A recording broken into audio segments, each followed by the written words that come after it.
और यहाँ भी नड़ोत्ते क्षेत्र में देख लीजिएगा कि दो भाई मर्डर हो रहे, डबल डबल ट्रिपल मर्डर हो रहे।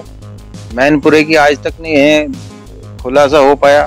अब ललितपुर की घटना देख लीजिएगा, रेप पीड़िता थाने में आ रही है।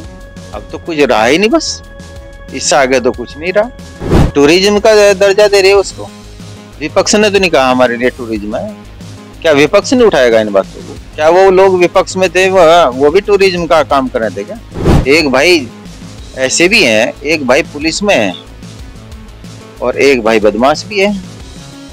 तो क्या वो पुलिस वाला है उसी घर में रह रहा है, उस पर बुलडोजर चल जाएगा? राजनीतिक रोटियां सेकना। तो डिप्टी सीएम साहब से पूछना चाहूंगा कि क्या ये टूरिज्म है या नहीं है, पॉलिटिकल टूरिज्म है या नहीं है।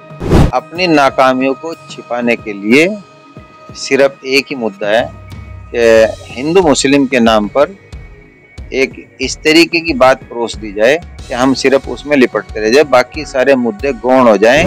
नमस्कार, स्वागत है आप सभी का बीजीटी न्यूज नेटवर्क पर और मैं हूं आपके साथ विपिन चौधरी। ललितपुर और चंदौली की घटनाओं के बाद उत्तर प्रदेश की योगी सरकार लगातार विपक्ष के निशाने पर है। इस समय हमारे साथ में समाजवादी पार्टी के बड़े नेता गंगो विधानसभा प्रभारी चौधरी इंद्रसेन जी मौजूद हैं। उत्तर प्रदेश की कानून व्यवस्था को लेकर लगातार सरकार पर सवाल दाग रहे हैं और चंदौली ललितपुर की घटनाओं को लेकर काफी आक्रोशित भी हैं। चौधरी साहब, काफी गुस्से में आप दिखाई दे रहे हैं। जिस प्रकार से ललितपुर और चंदौली की घटनाएं हुई हैं, किस प्रकार की आपकी प्रतिक्रिया है? सबसे पहले तो आपका स्वागत है। और विपिन चौधरी जी, बीजीटी न्यूज जिस तरीके से धरातल पर जो समस्याएं हैं लगातार उसको उठा रहे हैं, इसलिए कि सरकार इनका संज्ञान ले और जनता के हितों की रक्षा हो सके। मैं आपका बहुत बहुत धन्यवाद देता हूं आपको। जहां तक कानून व्यवस्था की बात है तो स्वाभाविक सी बात है, देख लीजिए दिन दिन प्रतिदिन रिकॉर्ड टूटते जा रहे हैं। आप अपने सहारनपुर में भी देख लीजिएगा कि दिन दहाड़े लूट हो रही है, घरों में लूट हो रही है। इस तरीके से तो कभी नहीं हुई थी पहले, जिस तरीके से अब हो रही है। बैंकों में से लूट हो रही है, आम आदमी खेत में पड़ा। और यहाँ भी नड़ोत्ते क्षेत्र में देख लीजिएगा कि दो भाई मर्डर हो रहे, डबल डबल ट्रिपल मर्डर हो रहे। मैनपुरे की आज तक नहीं है खुलासा हो पाया, जो दो भाई भक्तों का मर्डर हुआ था। चमोली की घटना है, ये ललितपुर की है, चंदौली की घटना है। पहले हाथरस की घटना हो चुकी है, कितनी दुष्कर्म हो चुके हैं, उन्नाव की घटना हो चुकी है और लगातार बढ़ते जा रक्षक ही भक्षक बनते जा रहे हैं। इन दो दो घटनाओं में तो बहुत ही गजब गजब मामला हो रहा है।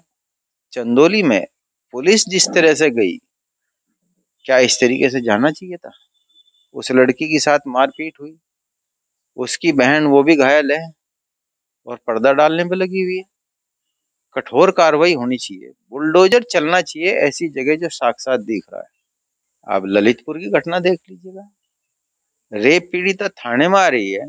अब तो कुछ रहा ही नहीं, बस इससे आगे तो कुछ नहीं रहा कि खुद एसएचओ वहां पर और उसके साथ रेप किया जा रहा है। कोई इस पे बोलने वाला उठाने वाले नहीं, कहाँ है बुलडोजर? उस थाने पे क्या बुलडोजर चलेगा? आम आदमी, गरीब आदमी, सिर्फ उस पे बुलडोजर चल रहा है।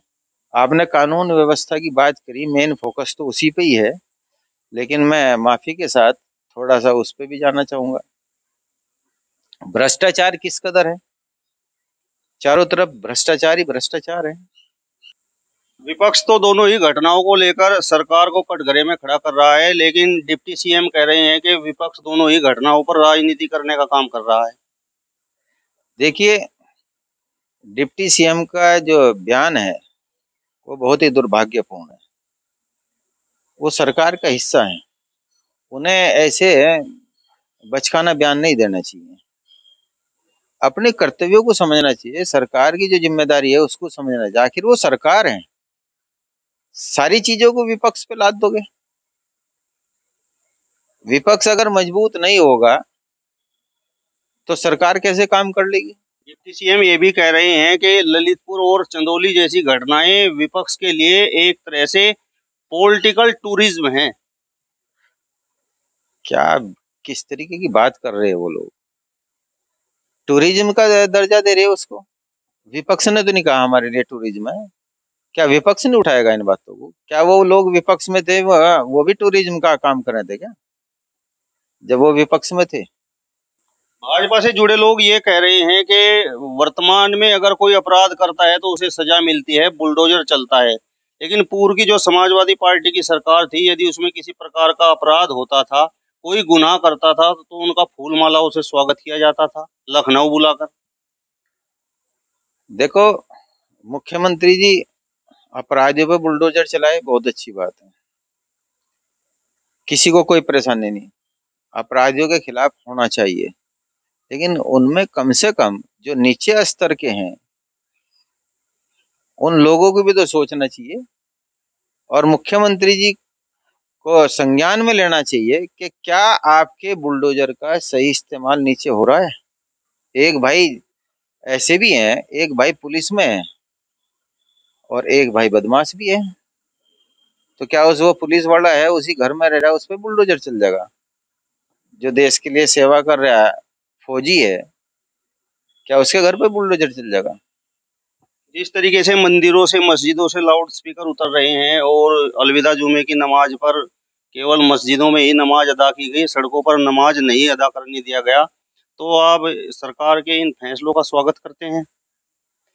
देखिए, सुप्रीम कोर्ट अदालत अदालत के आदेशानुसार जो हिंदुओं ने भी मुस्लिमों ने भी विशेष रूप से पालन किया, उन्होंने तो पालन किया, उन्होंने तो कोई उसका विरोध ही नहीं किया। राम मंदिर पे सुप्रीम कोर्ट का फैसला आया था, सबने पालन किया। सुप्रीम कोर्ट के फैसले को तो सब पालन कर रहे हो, वो तो देश के सर्वोच्च न्यायालय है। लेकिन इसकी आड़ में राजनीतिक रोटियां सेकना, तो डिप्टी सीएम साहब से पूछना चाहूंगा कि क्या ये टूरिज्म है या नहीं है, पॉलिटिकल टूरिज्म है या नहीं है, कि हिंदू मुस्लिम के नाम, इसको भी हिंदू मुस्लिम के नाम पे वोट की राजनीति करना, तो इसके बारे में भी जवाब दे दें। सरकार का नारा है कि बेटी बचाओ बेटी पढ़ाओ। ललितपुर की घटना के बाद आप क्या कहेंगे? वास्तव में सरकार अपने इस नारे पर खरी उतर रही है कि नहीं? न तो पहले खरी उतरी, हाथरस कांड हुआ, उन्नाव कांड हुए, पता नहीं कितने कांड हुए, जला के मार दिए गए। उसमें रायबरेलिया कौन से उसमें थे पहले ही। यहाँ गंगों में कांड हुआ, तो कोई भी उसमें संज्ञान नहीं लिया गया, इन्होंने कोई रिजल्ट नहीं है इनका।